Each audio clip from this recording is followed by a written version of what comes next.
Science in Sport, or SIS, fuel and have fueled some of the world's best cyclists. They were also instrumental in developing a high-carb fueling strategy, which some say was key to propelling Chris Froome to a famous victory at the Giro d'Italia. High-carb fueling is now commonplace in pro cycling, but it wasn't always thought that riders could take on so many carbs per hour whilst riding their bikes. Beta fuel was created in 2018 by SIS, and since then it's become a real buzzword in pro cycling, helping fuel, literally, the high carb strategy which we now see today, which is potentially seeing modern day racing reach such high speeds. Today I've decided to come to SIS HQ to catch up with Ineos Grenadiers nutritionist Marc Fell, have a chat about beta fuel, find out what it is and why it's become so influential in modern day pro cycling.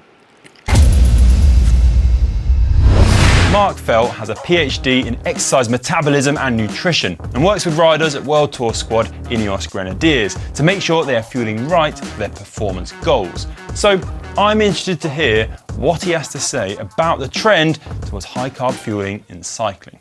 Marc, thanks for joining us. Now, what I'm really interested in learning about today is beta fuel, because when I was just stopping racing, it was sort of a buzzword, and everyone was kind of a buzzword trying to get beta fuel in their bottles. For those that don't know what it is, can you just explain it? Yeah, so beta fuel originally started as a solitary product in relation. It was just an 80-gram carbohydrate drink powder, which was basically within one bidon, you put one sachet of beta fuel, which was the equivalent of 80 grams of carbohydrates.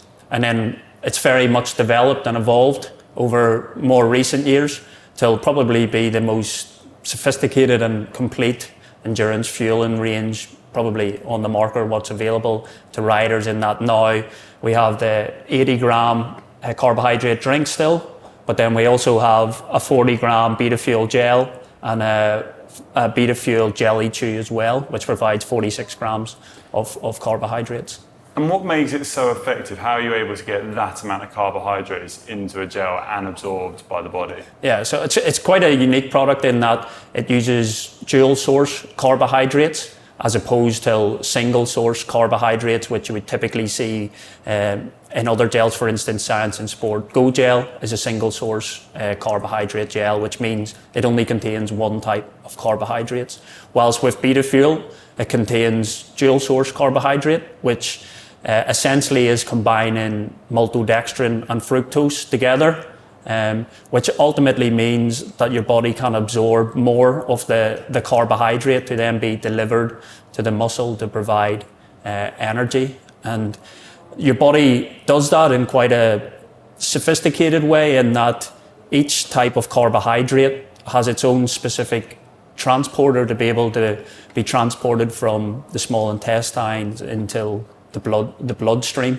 So essentially, if you only used a single source carbohydrate like maltodextrin, the transporter that's specific for it becomes quite saturated at around, if you were to consume 60 grams of that per hour, so around one gram per minute. But then when you add on top of that fructose, it has its own specific transporter. So then you're saturating another transporter, which means you're then delivering more carbohydrate into the system. But it's also quite important to have the correct ratio of maltodextrin to fructose. So then you're optimizing that delivery system of carbohydrate as well. So basically making the most of all the pathways possible to get as much energy on board. Exactly. Now, I think for me personally, one of the key moments when beta fuel was thrust into the limelight was when Chris Froome won in the Giro and Col de Finestra.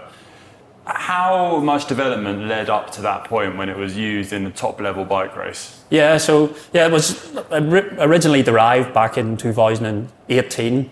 And at that time I was a PhD student with Team Sky, it was then, and the head of nutrition, Professor James Morton, was sort of trying to drive the beta fuel within the team, because it was sort of an area that was identified as a sort of gap within the fueling strategy. So to be honest, it wasn't even necessarily specific for that Giro in 2018, but it was also for other races, for instance, like classics races, where it's full gas over cobbles. You don't always have the opportunity to fuel.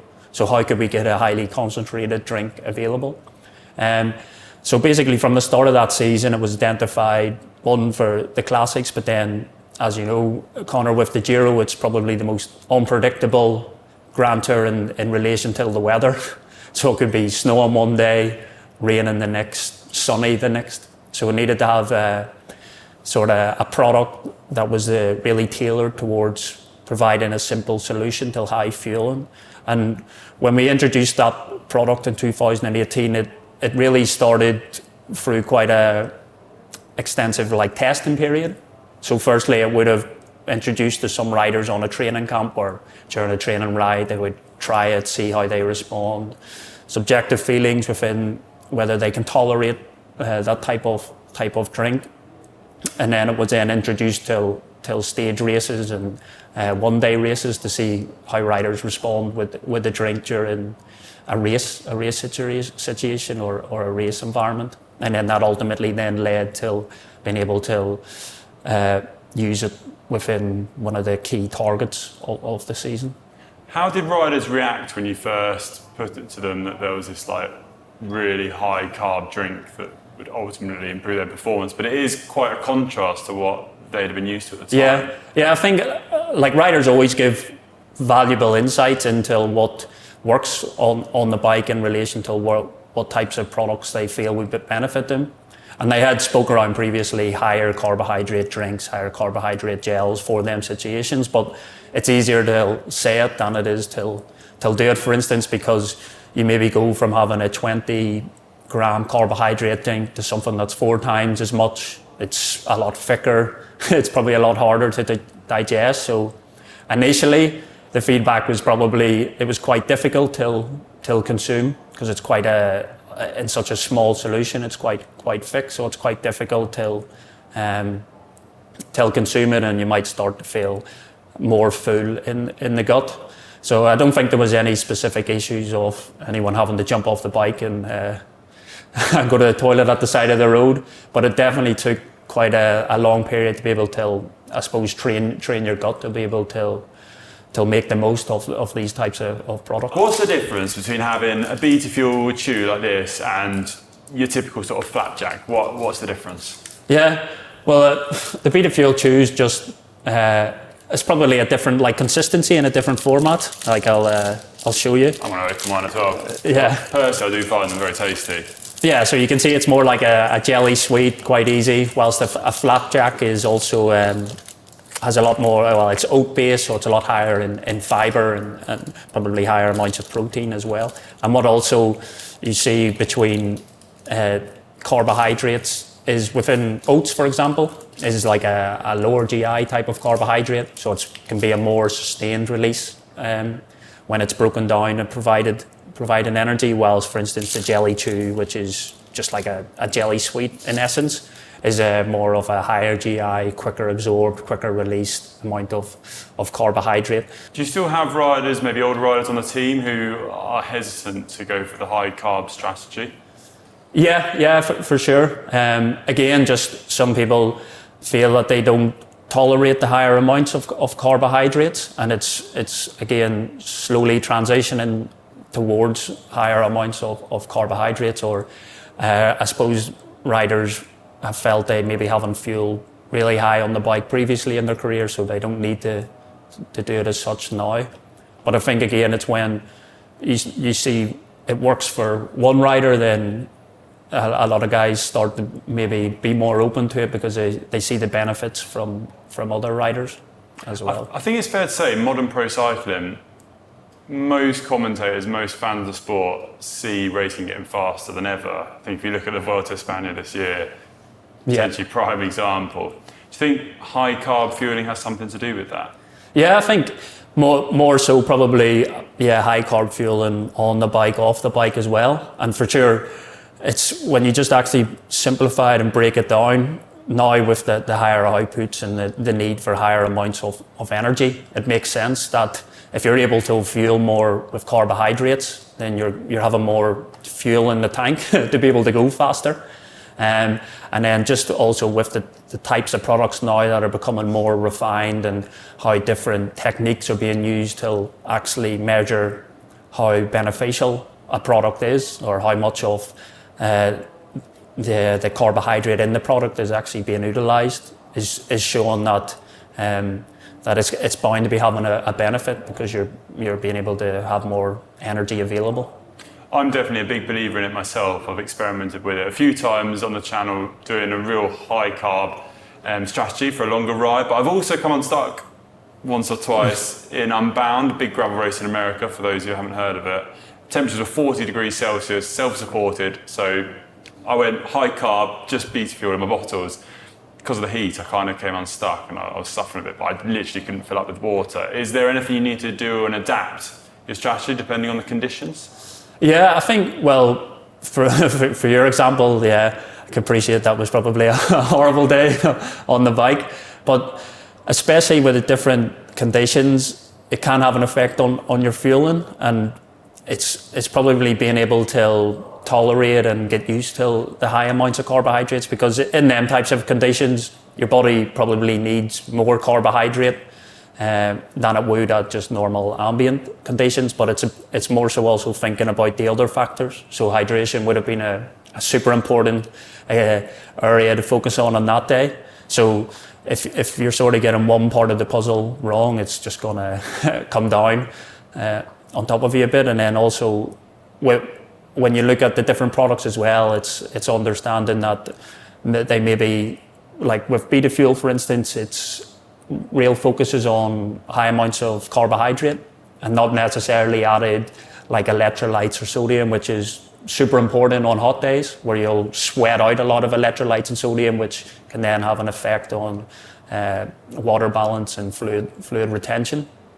So I think it's about looking at it with the bigger picture as well in them certain scenarios, and also your gut can become quite compromised during super hot conditions, in that it can damage certain gut microbiome, which then might have a downstream effect on sort of your gut's ability to digest carbohydrate, which then is going to down-regulate the amount of carbohydrate available as energy. So there's probably a few different factors that you must consider during severe conditions as well. And beta fuel was developed with your team. You've got some of your lab products here, and now that's, I believe, available just to pro teams. You can't commercially buy it. Is there anything that you're working on and developing that maybe we could share? Yeah, well, I probably won't be able to get into the secrets or the specifics of it, but for sure now when we actually look at the performance determinants of cycling and the critical success factors as such, like one of the big factors at the minute is the heat. Like when we look at the Tour, or last year, the Vuelta a España, it's close to 40 degrees Celsius each day. And one of the key factors is being able to sort of reduce or minimize the increase in core body temperature, or trying to keep riders as cool as possible. So that way they're not wasting energy and they're more efficient. So one of the areas I suppose we're looking at within science and sport is MPD products around how can we keep riders cool on the bike, which I think would make a big step towards a rider's performance and even their preparation for a stage and recovery from a stage as well. What would be your top tips to the everyday cyclist away from the Tour de France who's looking to use beta fuel style products in their nutrition strategy on the bike? Yeah, so I think with beta fuel products, the main types of sessions to be using them in is ones that are beyond sort of 2 hours in duration, and also high intensity sessions where there's the need for higher carbohydrate availability and higher amounts of carbohydrate as well. And that way, with the beta fuel products, whenever you're going above 2 hours in duration, then you're probably aiming for somewhere around 90 grams, 60 to 90 grams of carbohydrate, which is quite easy to achieve with the likes of a beta fuel gel and beta fuel chew, or a beta fuel drink. Last up then, do you think this has been a game changer in cycling nutrition? Yeah, I think so, personally, not biased, but for sure I think now the need for high amounts of fueling and even feedback from riders it's just been easier than ever to fuel on the bike. And we obviously try and collect data from what riders have on the bike, and it's quite nice where you see consistent trends of the sort of target amounts of carbohydrates without any sort of GI distress or any sort of negative effects, which I think is all related to having sort of convenient, accessible products that are backed by science ultimately. Also, last one, bonus question. Do any of your riders bonk? Is that still a thing?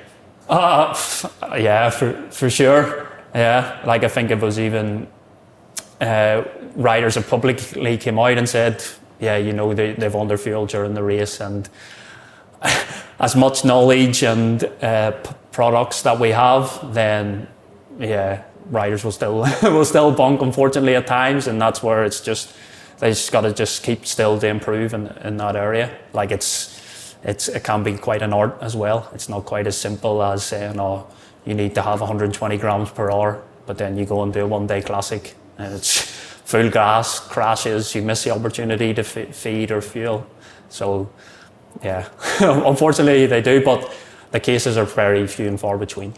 Yeah, not robots. No, not robots, exactly. So there we go, really interesting to catch up with Marc and gain some insight into what pro cyclists are using to fuel in races these days and why high carb fueling is such an important part of that. Let me know in the comment section down below if you've experimented with upping the amount of carbohydrates you consume every hour out on the bike. And I really hope you found this video useful too. If you did, please give it a big thumbs up. Thanks for watching, and we'll see you on the next one. I'm just going to wander down these aisles and see what I can find. You don't have to watch.